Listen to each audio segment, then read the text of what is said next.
Welcome to my channel. ഇന്ന് നിപ്പ രോഗത്തെക്കുറിച്ചുള്ളൊരു awareness video ആണ്. മറ്റുള്ളവരിലേക്ക് കൂടി ഒന്ന് ഷെയർ ചെയ്ത് കൊടുക്കണേ. നിപ്പ എന്ന് പറയുന്നത് ഒരു സൂണോട്ടിക് ഡിസീസാണ്.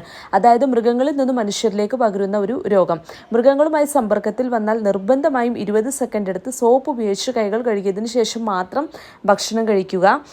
നമ്മൾ ശ്രദ്ധിക്കേണ്ട മറ്റൊരു കാര്യമാണ് ഫ്രൂട്ട്സും വെജിറ്റബിൾസും നന്നായി കഴുകിയതിന് ശേഷം മാത്രം ഉപയോഗിക്കുക. വിനീഗർ യൂസ് ചെയ്ത് കഴുകാവുന്നതാണ്. നമ്മുടെ വീട്ടിലുണ്ടാവുന്ന മാമ്പഴം, ചാമ്പക്ക, കശുമാങ്ങ, അടയ്ക്ക, അമ്പഴങ്ങ മുതലായവ നിലത്ത് വീണ് കിടക്കുന്നതും കൊത്തിയതുമായിട്ടുള്ളവ എടുക്കരുത്, കഴിക്കരുത്. കാരണം പഴം വവ്വാലുകൾ ഈ പഴങ്ങളിൽ കടിച്ചിട്ടുണ്ടെങ്കിൽ ഇത് കഴിക്കുന്നത് വഴി നമുക്കും അസുഖം വരാം.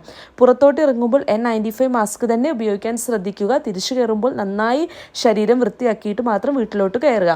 ഇത്രയുമാണ് രോഗലക്ഷണങ്ങൾ എന്ന് പറയുന്നത്. രോഗനിർണയം നടത്തുന്നത് PCR വഴിയാണ്. മലപ്പുറം, കോഴിക്കോട് ഭാഗത്തുള്ളവർ നന്നായിട്ട് ശ്രദ്ധ ചെലുത്തുക. Be safe.